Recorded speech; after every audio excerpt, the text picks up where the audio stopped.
नमस्कार, आपके साथ मैं हूं सईद अंसारी और आप देख रहे हैं चुनावी खबरों पर आधारित चुनाव आज तक का ये विशेष बुलेटिन। स्वागत है आपका। सबसे पहले आप दिन भर की बड़ी चुनावी खबरों को संक्षेप में जान लीजिए, जिसके बाद हम आपको बताएंगे कि ये खबरें क्यों विशेष हैं और इनके क्या राजनीतिक मायने हैं।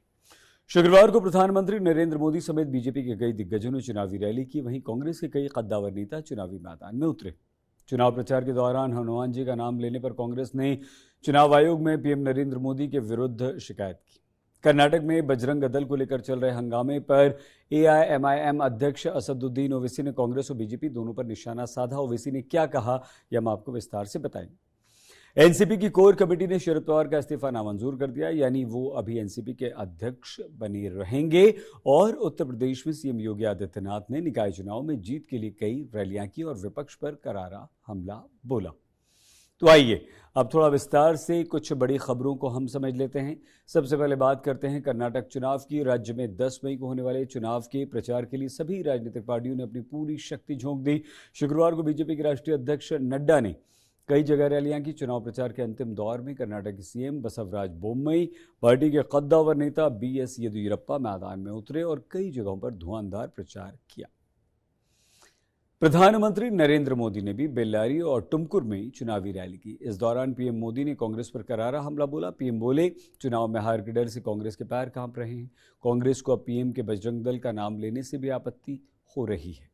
प्रधानमंत्री नरेंद्र मोदी ने जबरदस्त हमला बोला कांग्रेस पर और ये कहा कि बजरंग बली का नाम लेने से कांग्रेस को आपत्ति है और अब हार के डर से उसके पैर कांप रहे हैं। कांग्रेस के घोषणा पत्र में ढेर सारे झूठे वायदे। कांग्रेस का घोषणा पत्र मतलब तालाबंदी और तुष्टीकरण का बंडल है। कांग्रेस की हालत इतनी बुरी है, उनके पैर कांप रहे हैं। और इसलिए कांग्रेस को मेरे जय बजरंग बली बोलने पर भी आपत्ति होने लगी है। कांग्रेस के दिग्गजों ने भी शुक्रवार को अपना शक्ति प्रदर्शन किया। सिद्धरमैया ने वरुणा में चुनावी रैली की। सिद्धरमैया बोले, कर्नाटक में कांग्रेस की जीत तय है। तो वहीं कांग्रेस के राष्ट्रीय अध्यक्ष मल्लिकार्जुन खड़गे ने भी कई जगहों पर जनसभा की और वहां जनसभाओं को संबोधित भी किया। 6 मई को प्रधानमंत्री नरेंद्र मोदी बेंगलुरु में मेगा शो करने वाले हैं। 42 किलोमीटर लंबे रोड शो में पीएम 75% विधानसभा क्षेत्रों में प्रचार करेंगे। वहीं 6 मई को यूपी अध्यक्ष सोनिया गांधी भी कर्नाटक में चुनावी मैदान में धमाकेदार एंट्री करने जा रही हैं। सोनिया गांधी हुबली में रैली को संबोधित करेंगी। बीजेपी छोड़ कांग्रेस में शामिल जगदीश शेट्टार हुबली धारवाड़ सेंट्रल सीट से चुनाव लड़ने वाले हैं। ऐसे में सोनिया का वहां प्रचार करना पार्टी के लिए फायदेमंद सिद्ध हो सकता है। इधर कांग्रेस और बीजेपी के अलावा अब कर्नाटक में बहुजन समाज पार्टी और समाजवादी पार्टी ने भी एंट्री मार ली। बीएसपी सुप्रीमो मायावती ने शुक्रवार को एक जनसभा को संबोधित किया। समाजवादी पार्टी के अध्यक्ष अखिलेश यादव भी 3 दिन के कर्नाटक दौरे पर हैं। अखिलेश यादव समाजवादी पार्टी के प्रत्याशियों के समर्थन में चुनावी रैलियां कर रहे हैं।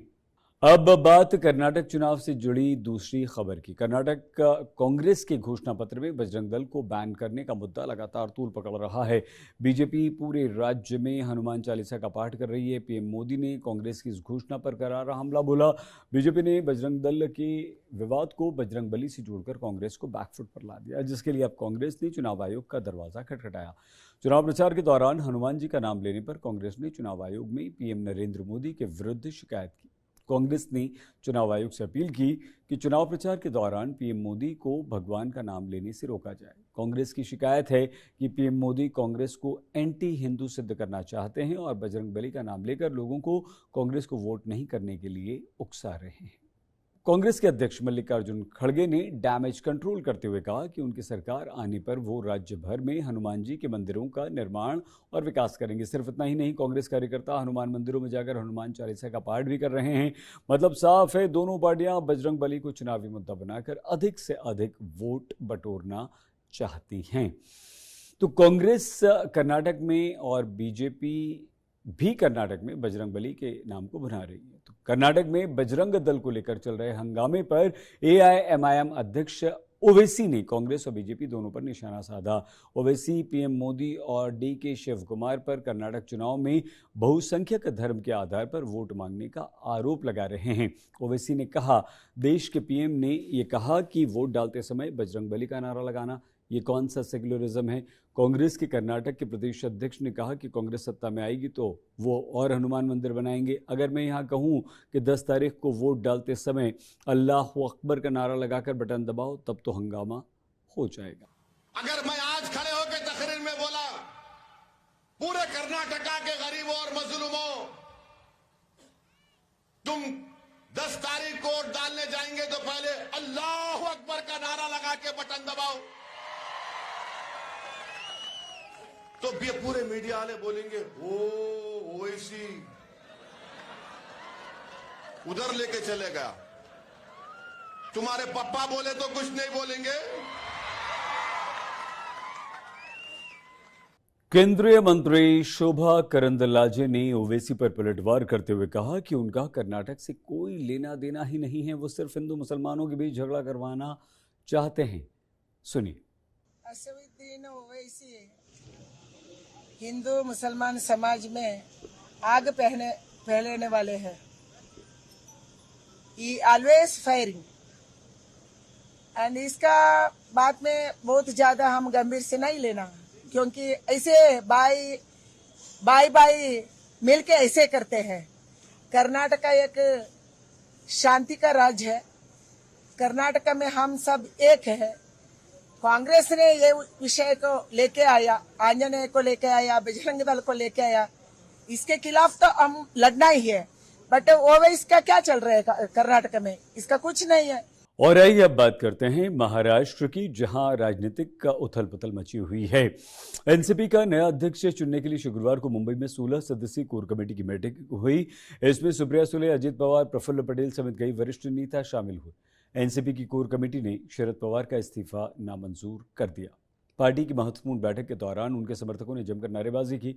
बैठक के बाद एनसीपी के उपाध्यक्ष प्रफुल्ल पटेल ने बताया कि शरद पवार ने 2 मई को अचानक अपने इस्तीफे की घोषणा की। उन्होंने आगे की कार्रवाई के लिए और नए अध्यक्ष का चुनाव करने के लिए पार्टी नेताओं की एक समिति भी नियुक्त कर दी, जिसने सभी की सहमति से पवार के इस्तीफे को अस्वीकार करते हुए उनसे पद पर बने रहने को कहा है। सर्वांनी केलेली आवाज आहे। तसेच राष्ट्रवादी काँग्रेस पक्षाच्या ज्येष्ठ नेत्यांच्या बैठकीमध्ये या संदर्भात त्यांनी घेतलेला निर्णय की जो माझ्याकडून पोचवण्यात आला, या सर्वांचा विचार करून मी पुन्हा अध्यक्ष म्हणून राहावे या निर्णयाचा मान दाखवून मी राष्ट्रवादी काँग्रेस पक्षाच्या अध्यक्षपदावरून निवृत्त होण्याचा निर्णय मागे घेत आहे। यूपी नगर निकाय चुनाव के लिए दूसरे चरण में 11 मई को मतदान है। बीजेपी प्रत्याशियों के समर्थन में उत्तर प्रदेश के मुख्यमंत्री योगी आदित्यनाथ ताबड़तोड़ चुनावी रैलियां कर रहे हैं। इस कड़ी में शुक्रवार को उन्होंने मेरठ में चुनावी जनसभा को संबोधित किया। योगी ने विपक्ष पर जमकर हमला बोला। योगी आदित्यनाथ ने यहां कहा कि उत्तर प्रदेश में अपराधियों का हमने सफाया किया, कानून राज की वापसी हुई। यहाँ पे तो ये सपा बसपा या लोकदल जो पार्टी है, भाइयों बहनों, ये केवल अवसरवादी पार्टी ही नहीं, ये तो अराजकतावादी पार्टी है। ये दंगे कराते थे।